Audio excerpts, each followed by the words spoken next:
In the name of the Father, and the Son, and the Holy Spirit, one God. I mean, it's often that you've heard that the gospel that we preach is for today, for yesterday, and for tomorrow. I want you to think about the miracles that we have witnessed to as we are hearers of those who have the very profound grace of having seen and believed and written down those things that are called by us Scripture.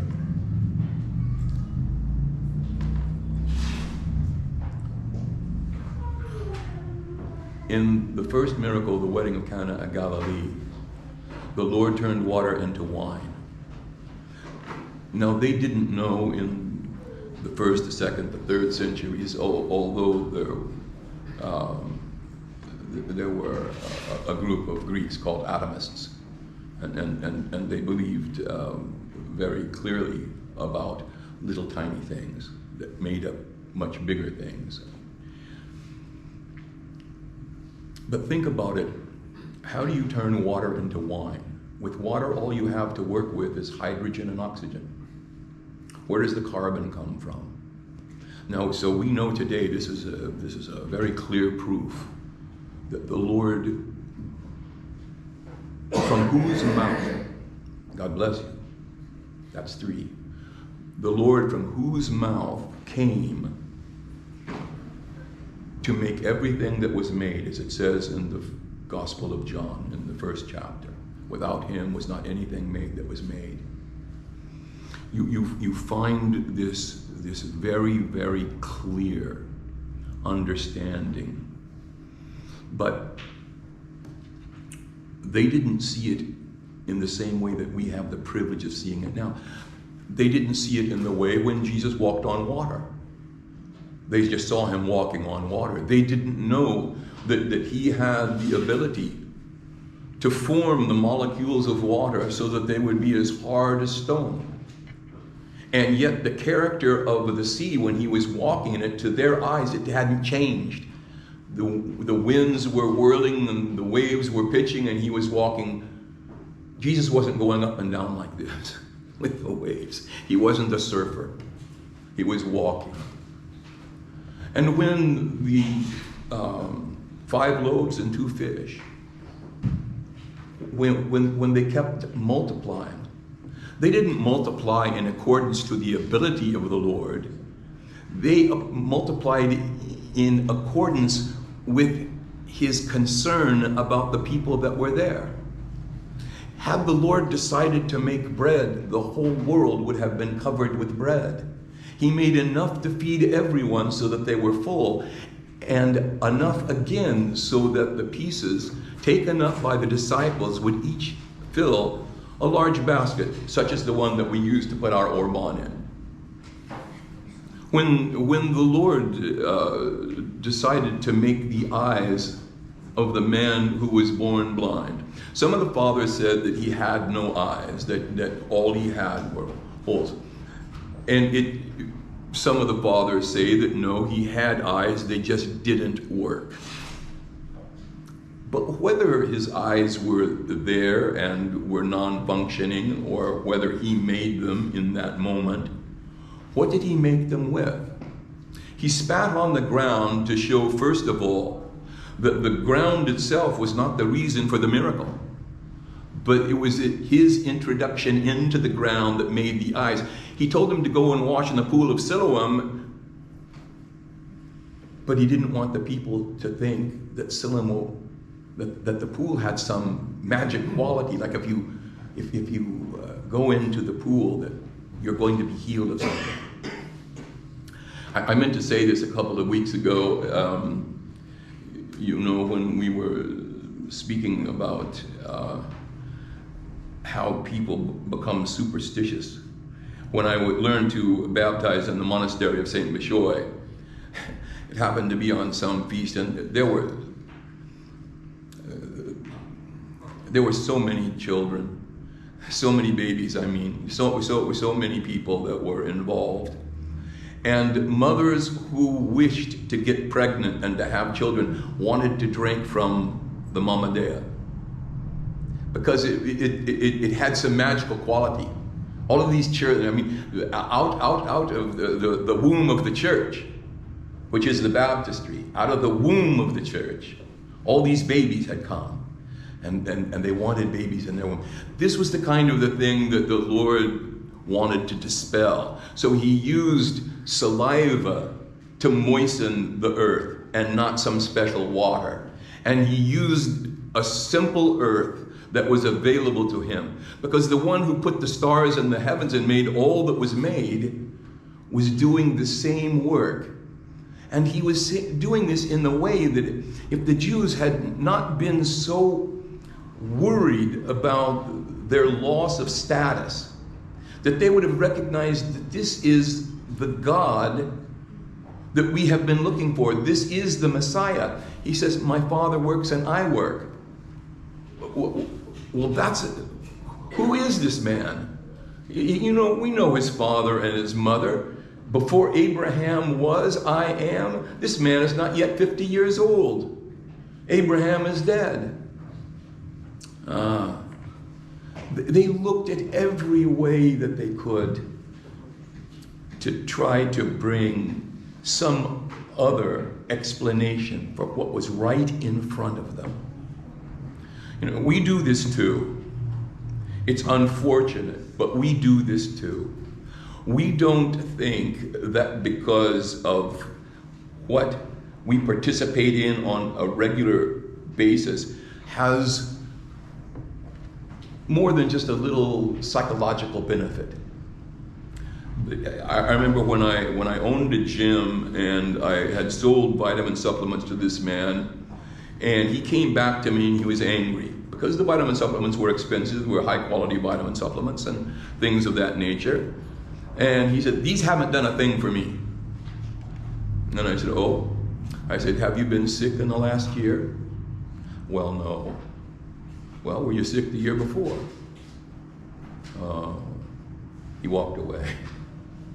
You see, sometimes we don't think about what it is we receive in church. Sometimes you just are going to receive a word. You're looking for something way, way bigger. But that's not what you do when you go into other aspects of your life. You look to just incrementally keep going the things that provide you with health, that provide you with personal definition. You know, we work, say, oh, I don't like my job, you know, you take this job and shove it. Well, what would you do if somebody took your job from you? What would you do? Because that has happened to many people. If you think about the Jews themselves who suffered these things in Nazi Germany, when all of a sudden everybody who worked for the government or for any other institution were just fired. What did they do? There were merchants that kept going because the merchants had a class of people that would continue to be serviced by them. Tailors and people that had grocery stores, doctors, pharmacists, things like that. Jews went to Jews, and that kept going. But if your job were all of a sudden eliminated, what would you do? Who would you be? These little things like this we miss on a day-to-day basis that provide us with tremendous health. If you don't have, for example, gravity, imagine if you were born in outer space. You would just be a sack of meat. There'd be no bones. You would have no reason for bones. There would be no form to your body. You would be like one of those snails without a shell, called a slug. Have you ever seen one of those? Not just how vulnerable they are, which they're very vulnerable, but how they're formless, and that would be us. All of these things give us dimension. The Lord looked at humankind and he said, there's something missing in all of these that I have created.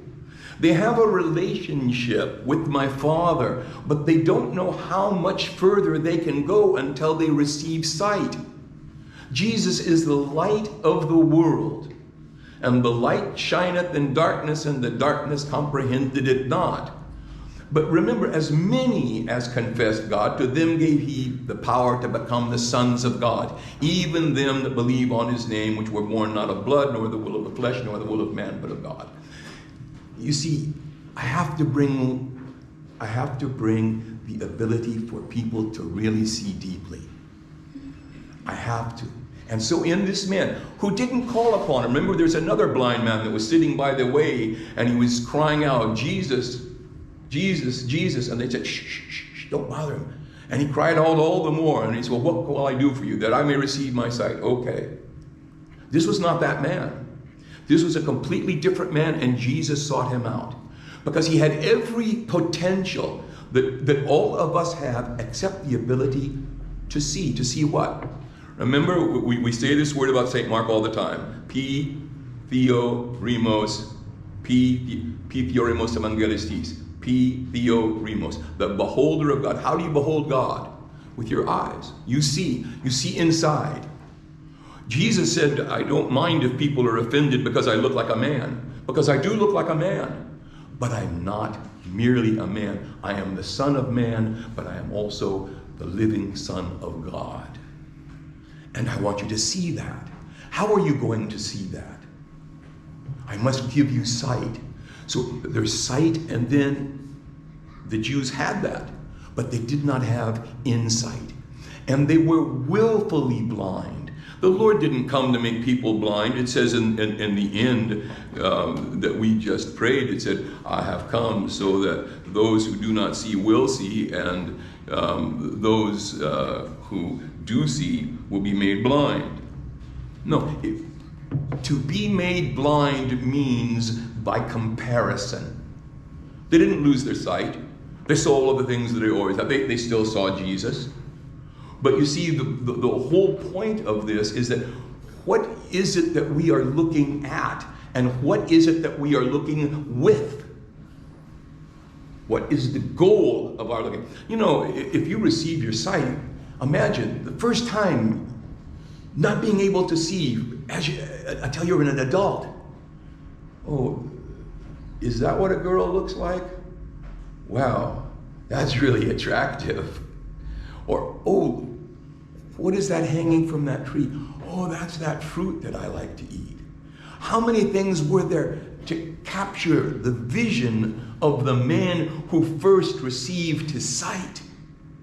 But Jesus came to him and said, do you believe in the Son of Man? He did, of course. Jesus knew the question was going to be answered correctly before he asked it. He knew the content of the man. He said, I believe, I believe, I believe. But who are you? I am he. Imagine this thing. He said this to the Samaritan woman as well, did he not? He said the same thing to the Samaritan. Can you imagine this great witness? The Lord is right in front of you, and you say, who are you, Lord? And by the way, the word Lord was used as a capital word, a capitalized word, and as a lowercase word. Many people will call it Lord. Many. But who is the Lord? Who with the big letters? And he says, it's me. And you look at him and you behold. Remember the confession in the upper room of Thomas, when he showed him the imprints of the nails. My Lord and my God. He wasn't able to say this until that, but it's the same kind of thing. What's vision for? Now, this is about our own baptism. You know, we are raised in the faith of our parents, and as children we are brought to the church. Mina's going to bring Cyril, in a couple of weeks. If you're at St. John's, you can catch it. Not here, because Abuna Shinada beat me to it. But he's bringing him, his baby, in faith. He will be raised in faith. And the Lord, through baptism, is going to give him from the very beginning the ability to match his faith with the focus of his vision. Now, if this kid goes nuts, like some kids do, His vision will take him other places. And it does not matter the faith of the parents. His vision will take him somewhere else.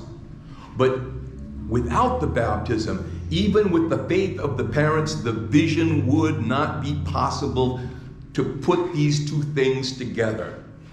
What is known in the heart certainly, and what is seen then manifestly. When you come to take communion, what do you see? When you look at the church, what do you see? It's the house of God. This is why I was being tough with the young deacons.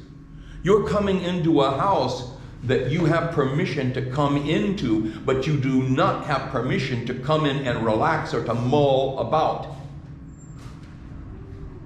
And you have to learn this. You have to learn how to stand. Imagine if you have ever seen the military. If you've ever seen the military march, and then one guy just steps out of line because he feels like it. Or one guy goes over and then starts talking to his friend because he feels like it. They have a thing in the military, it's called the brig. Jail.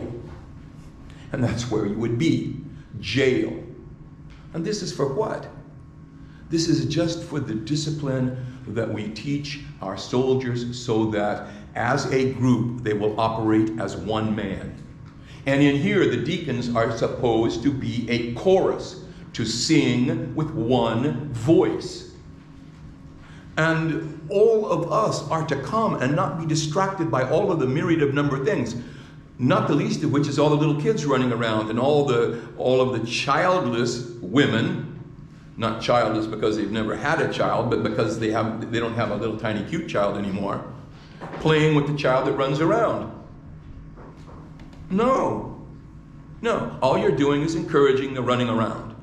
And all you're doing is distracting yourself. And all you're doing is making an excuse because you're just being so kind and so nice and so loving. And no, you're not.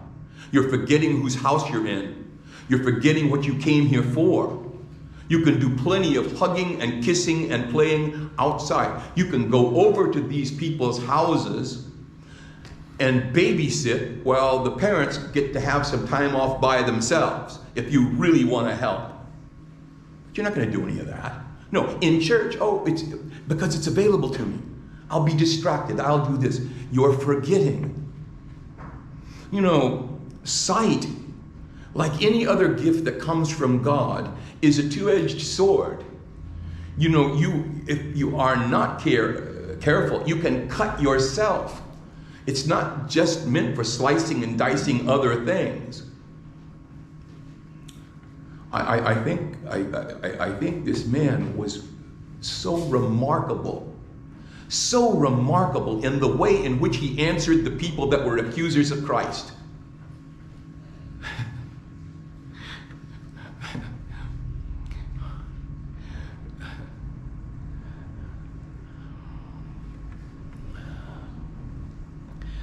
You know,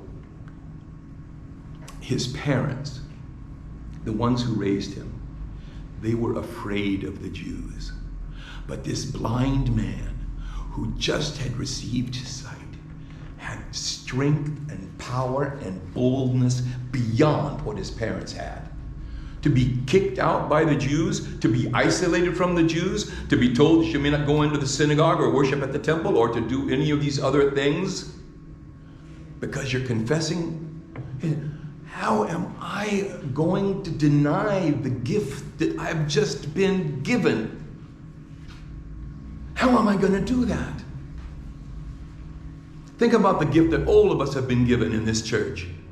This incredible gift to be able to call God Father. Right? Father.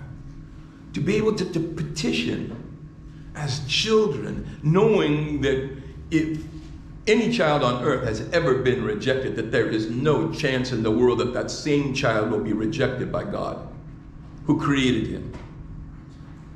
It's so important that our sight has more to do with where we are pointed going. I remember one of the first lessons I learned when I was racing cars.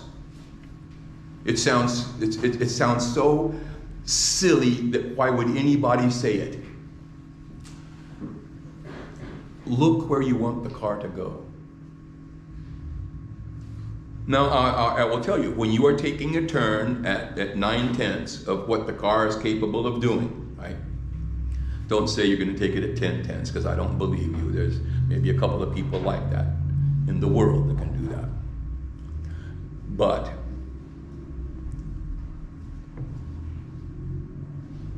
when you just turn your car the first time when you exit the church, think of the panorama, the vista that you see. When you are racing a car, you're not to see any of that. You are to blind yourself. You are to look with tunnel vision where you want that car to go. And your eyes point that car where you want it to go. And every single time it must be repeated within hundredths of a second. Hundredths of a second. You aim the car by your eyes. You don't look like this or look like that. Or is somebody coming up from the back? Is somebody doing this? Not when you're in a turn. You might be able to afford that on the straightaway, but when you are making a turn, that's it. And that was the first lesson I received in racing.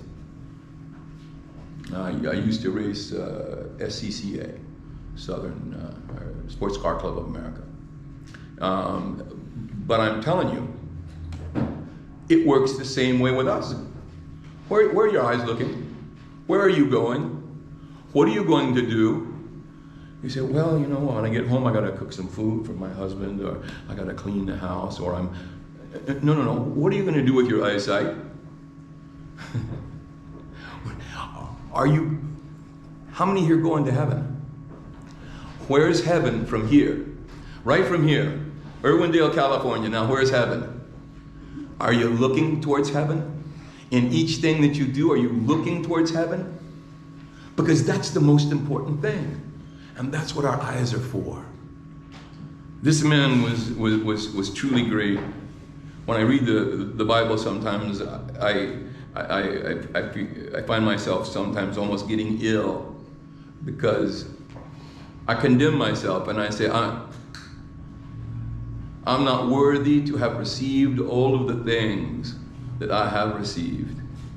And I don't have any way of returning anything to the Lord except that I will be converted and I will make him pleased that he gave me the things that he gave me. But up until this time, I can tell you I have failed him every single day of my life. I have not lived one good day. But I'm still unconfused about what the real goal is. I've just failed. It's like a little kid who's given a basketball for Christmas, right? And his father hangs the rim at 10 feet high, and he throws the basketball up as high as he can go, and the basketball goes 10 feet in the air. But it doesn't ever make it across the rim. He throws it up, he throws it up, he throws it up, he throws it up. That's me. I keep throwing it up. But one day it's going to go in. One day it's going to go in. And on that day, I hope the Lord takes me.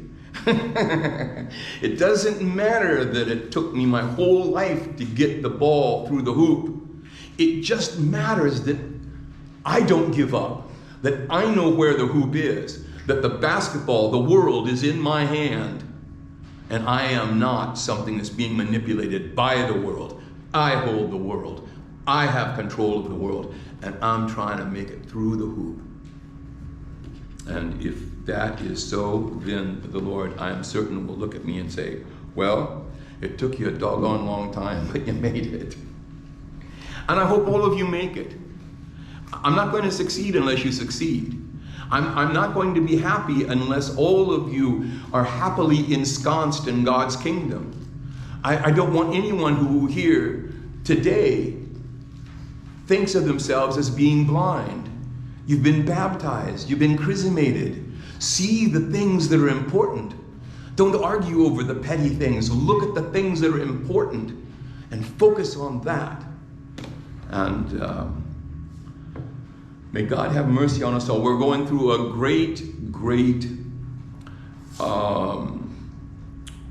time in our church, the greatest time in our church, actually. We have one more week, and we enter Holy Week. We will pray here on the Saturday of Lazarus, and we will start. And you know how many hours we will be in church. There's going to be something posted. Did you bring something today? Yeah, so okay. So you're going to have to guess at it, because although he was told,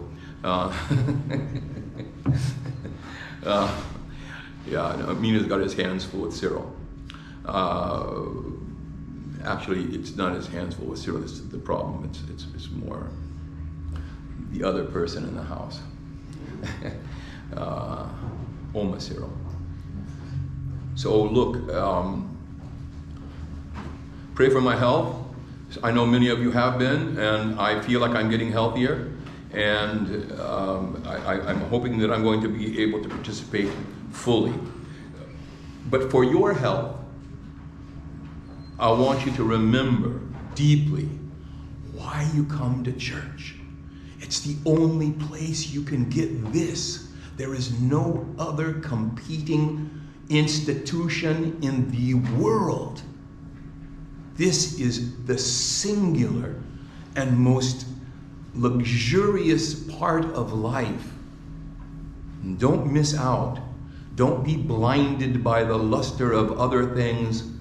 Turn your head from it and keep the focus on. Just as the guy who was teaching me how to race a car said, when you're in that turn, you don't look at anything except the apex of the turn and how you're going to come out of the turn and where you're going to point the car. And that's it. So do these things and live with us all together in God's glory that He intended for us. Glory be to His holy name, both now and ever, for the age of